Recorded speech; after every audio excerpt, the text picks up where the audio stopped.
Comment arrêter de procrastiner? C'est ce qu'on va voir aujourd'hui. J'espère que vous allez tous bien et je suis très contente de vous retrouver dans cette vidéo aujourd'hui où on va parler de procrastination. Et en particulier parce que vous êtes parents, peut-être, peut-être pas, peut-être, et que lorsqu'on est parent et qu'on a une famille à gérer, eh bien la procrastination peut avoir des conséquences un petit peu fâcheuses sur la vie de la famille et donc c'est ce qu'on veut éviter dans la globalité. On va donc voir ensemble aujourd'hui la procrastination au niveau des causes et au niveau des conséquences et bien sûr au niveau des solutions parce que c'est ce qui vous intéresse j'imagine. Et pour les présentations, je suis Clémence pour ceux qui me découvrent et je vous accompagne grâce à l'Odyssée à petits pas dans la création de votre projet de parentalité et dans la mise en œuvre. J'ai une newsletter qui s'appelle le routard de la parentalité auquel vous pouvez vous inscrire. J'y partage plein de choses très concrètes et très aidantes au quotidien avec vos enfants et donc j'accompagne les familles sur plusieurs mois en séance individuelle et personnalisée pour que les moments en famille soient de chouettes moments et qu'on ne passe pas sa parentalité à espérer que les enfants grandissent le plus vite possible et ensuite quand ils seront grands regarder derrière avec nostalgie en se disant mon Dieu c'était tellement bien quand ils étaient petits. Voilà pour ça. Alors je crois qu'il faut, avant toute chose, avant de vouloir des solutions, je suis désolée de vous le dire, mais il va falloir qu'on passe d'abord par les causes. Pourquoi est-ce que vous procrastinez ? Parce que sans réfléchir aux causes, c'est encore une fois, on va soigner les symptômes, mais les symptômes ils vont revenir si on n'a pas soigné le problème à la racine, à la base. Donc il est toujours intéressant de se questionner et c'est quelque chose qu'on fait beaucoup en parentalité consciente et positive, c'est-à-dire qu'il ne s'agit pas d'essayer d'appliquer des astuces et des trucs comme ça, il faut aussi réfléchir un peu sur soi, pour soi, se développer personnellement et c'est pour ça que c'est fascinant la parentalité parce que c'est une source de développement incroyable. Bon, au cas où vous n'auriez pas remarqué, c'est une passion, hein, voilà. Alors je vais vous donner des pistes que je vais lire, hein, on va pas se mentir, j'ai pas appris mon texte par cœur, des pistes de causes connues, répandues on va dire, de procrastination et à vous de voir si peut-être vous rentrez entre guillemets dans ces cases et d'y réfléchir et de remettre de la conscience dessus pour pouvoir ensuite modifier vos comportements. On fait ça ? Alors, je vous fais le coup de je prends mon ordinateur, comme certains ont l'habitude. Alors, parmi les causes de procrastination, il y a une confiance faible en votre capacité à réussir. Alors, je pense que même avant cela, c'est intéressant de réfléchir à essayer de catégoriser les choses que vous procrastinez. Bon, on va parler un petit peu de moi. Oui, parce que vous savez que de temps en temps, j'aime quand même bien qu'on parle un peu de moi, hein, quand même. Alors par exemple, moi, les choses que je vais procrastiner très facilement, c'est les coups de fil. Appeler pour prendre rendez-vous chez l'ORL, tiens, ça c'est sur ma liste. Dès que ça concerne le téléphone, passer un coup de fil, je n'aime pas. Je n'aime pas appeler en fait. Donc c'est des choses que je vais procrastiner. D'ailleurs c'est un nom ça, la phobie de passer des coups de fil.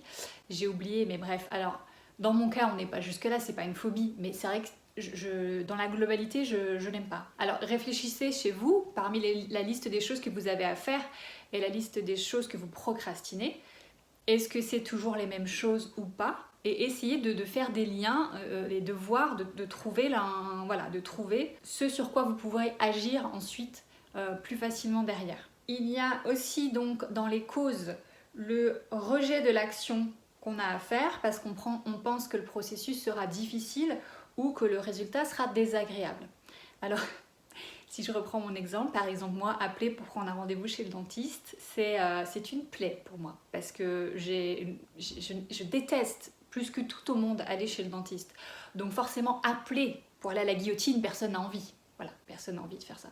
Donc peut-être que c'est votre cas. Peut-être que vous ne faites pas telle chose parce que ça vous paraît désagréable, le résultat va être désagréable, donc vous repoussez. Réfléchissez. Peut-être que la chose que vous avez à faire aussi dans les causes de la procrastination, c'est que l'objectif final, ce pourquoi vous devez faire la chose, est trop loin. C'est trop lointain, du coup pour vous il n'y a pas d'enjeu, c'est pas forcément le bon moment, c'est pas maintenant, c'est pas urgent, donc vous repoussez.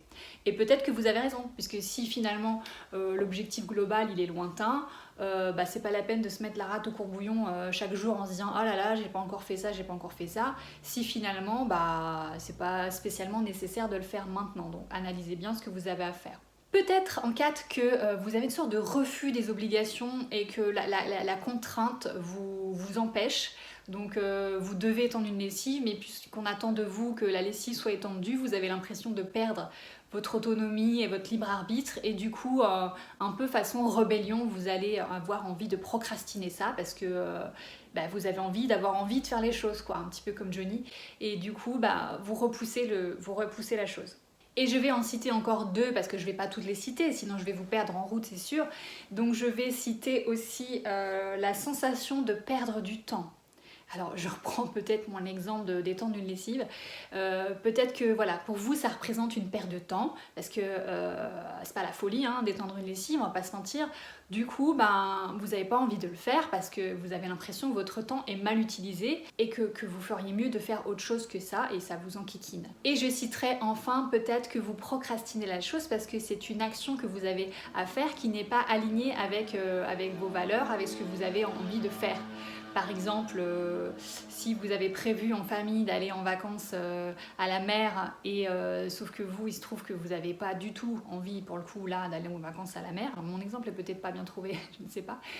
Mais ça peut arriver, et que vous, ça vous branche pas du tout, là, vous n'aviez pas envie d'aller à la mer, vous n'avez pas avoir envie de le faire parce que, encore une fois, ça correspond pas à ce que vous voulez.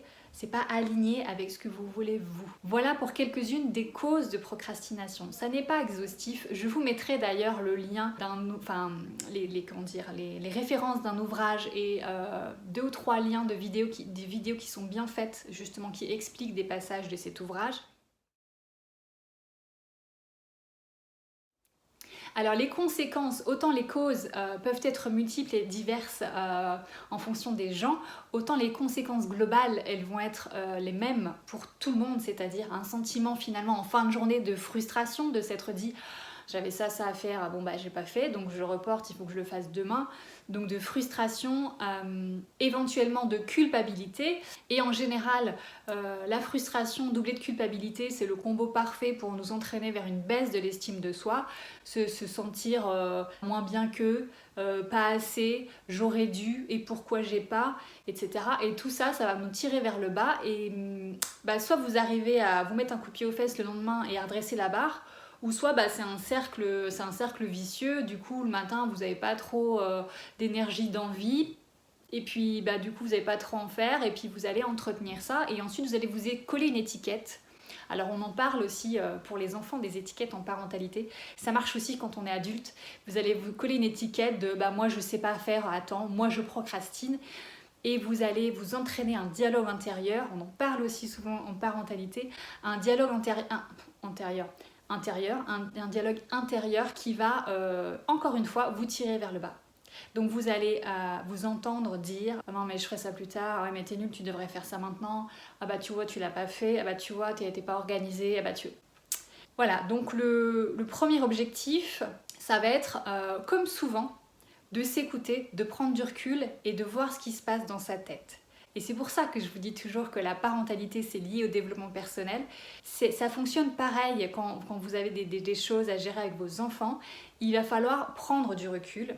Et c'est pour ça aussi que quand on se fait accompagner, c'est un côté pratique parce qu'il y a quelqu'un justement qui est là pour vous faire prendre du recul et qui prend du recul pour vous et qui vous montre la situation d'un point de vue extérieur. Et donc pour revenir à la procrastination, eh bien, prenez du recul et essayez de voir ce qui se passe dans votre tête, de vous comprendre pourquoi je procrastine, et donc d'analyser votre dialogue intérieur pour pouvoir le modifier et réaligner un comportement qui va aller dans le bon sens.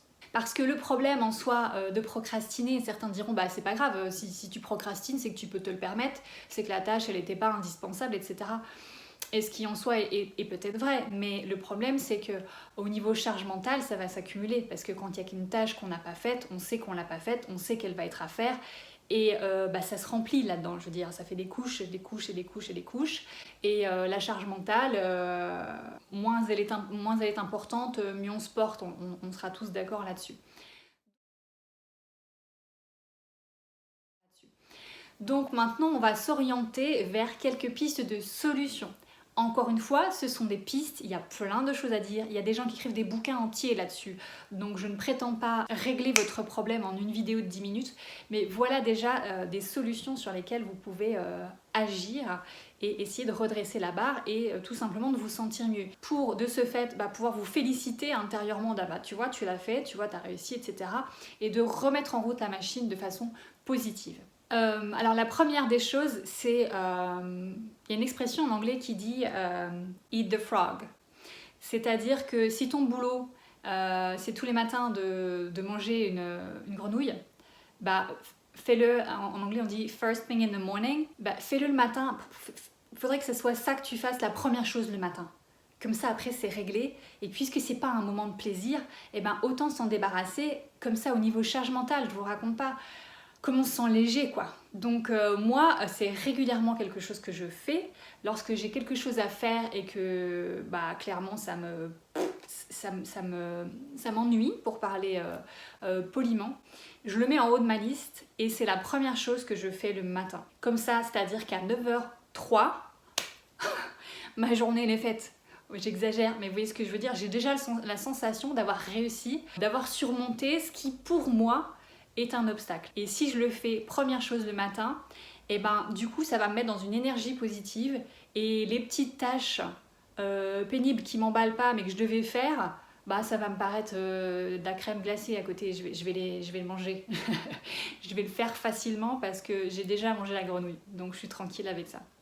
Donc ça c'est la première astuce que je peux vous conseiller. La deuxième astuce c'est de vous créer des temps de récompense. Alors c'est quelque chose qu'on déconseille fortement dans le cadre de la parentalité, je tiens à le dire quand même, je ne vous invite pas du tout à faire ça avec vos enfants, c'est-à-dire une récompense pour une tâche effectuée, pas du tout. On fait pas ça, on évite, mais pour soi, en tant qu'adulte, on peut le faire, c'est-à-dire que, je vous dis n'importe quoi, j'ai tout mon rez-de-chaussée à récurer, ça me donne pas du tout envie, ça, vraiment pas, j'aimerais faire à peu près tout sauf ça, je me dis ok, je fais ça, je récure, je nettoie mon seau, je range tout, je me lave les mains, et après, je me pose un quart d'heure devant une vidéo qui me fait plaisir, voilà.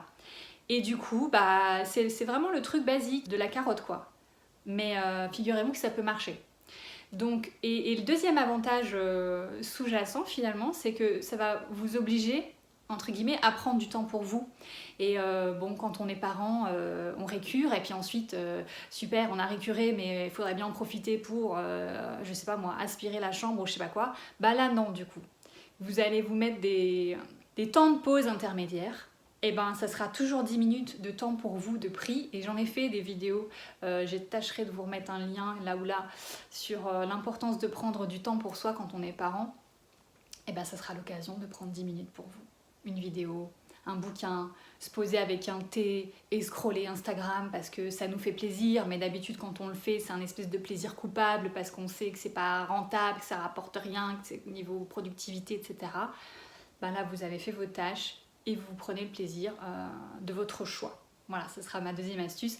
Et enfin, ce que vous pouvez faire pour vous remettre dans une optique positive et d'autocongratulation, osons le dire, en fin de journée, vous pouvez faire une liste, au lieu de faire des to-do list, que vous pouvez faire, mais je veux dire, ça vous savez faire, vous n'avez pas besoin de moi, on s'en fait des to-do list de tous les trucs à faire dans la journée. Vous pouvez faire une done list, la liste de toutes les choses que vous avez faites pendant la journée. Et parfois, alors je le fais pas systématiquement, mais parfois quand j'ai cette sensation que j'ai pas produit assez, que j'aurais dû travailler plus, ou que, voilà, dans le cadre pro ou alors dans le cadre perso, est-ce que j'aurais pas pu justement aspirer par exemple les escaliers parce qu'ils sont à faire et comment ça se fait que j'ai pas trouvé le temps, etc. Mais ça m'arrive de temps en temps de faire une liste de tout ce que j'ai fait dans la journée. À partir du moment où je me suis levée, tout ce que j'ai fait qui a contribué à la famille, tout ce que j'ai fait pour mon travail. Et finalement, vous vous rendez compte en fin de journée, déjà que vous avez réalisé beaucoup de tâches que vous vous étiez mis sur le dos. Il y en a beaucoup qui ont été faites. Et en plus, qu'il y a des choses en plus que vous avez fait. Alors vous allez me dire, oui, c'est normal quand même d'avoir, j'en sais pas moi, nettoyer sa cuisine avant d'aller se coucher. Bah oui ou non quoi, parce que on peut aussi laisser sa cuisine en bazar si ça nous fait plaisir un soir et qu'on a envie de lâcher prise, on peut très bien ne pas nettoyer sa cuisine, je veux dire. Mais si vous l'avez fait, bah vous avez pris un quart d'heure pour remettre votre cuisine voilà, à l'équerre et tout pour que ça soit agréable le matin, bah vous pouvez le mettre sur votre liste. Bah ouais, donc peut-être j'ai pas fait ça, mais j'ai nettoyé la cuisine, je suis allée passer faire des courses, je suis allée récupérer tel colis, je suis passée à la poste envoyer tel truc. Et à la fin de la journée, vous verrez que non, vous n'êtes pas une flemmarde finie ou c'est pas que vous êtes forcément hyper mal organisé. Oui, vous avez fait des choses et que bah non, vous n'êtes pas Superwoman ou Superman et vous pouvez pas tout faire et c'est ok aussi quoi. Donc voilà les 3 petites astuces pour se motiver à limiter la procrastination. J'espère que ça aura pu vous être utile. Dites-moi ce qu'il en est, dites-moi si vous en avez d'autres, partagez. Bon là j'en ai d'autres, mais en fin de compte je vais pas tout faire dans la même vidéo, sinon ça va être un peu long et lourd, donc peut-être dans une autre vidéo. N'hésitez pas à liker, à vous abonner, à partager, à parler de l'Odyssée à petits pas autour de vous, à vous inscrire au routard de la parentalité. Je vous mets les petites informations dans la description en dessous. Et si le fait de réfléchir sur votre parentalité peut vous intéresser, n'hésitez pas à aller voir sur mon site internet. Et voilà. Écoutez, je crois que c'est tout ce que j'avais à vous dire pour aujourd'hui. J'espère que vous allez bien, je vous embrasse et je vous dis à la prochaine. Ciao, bye.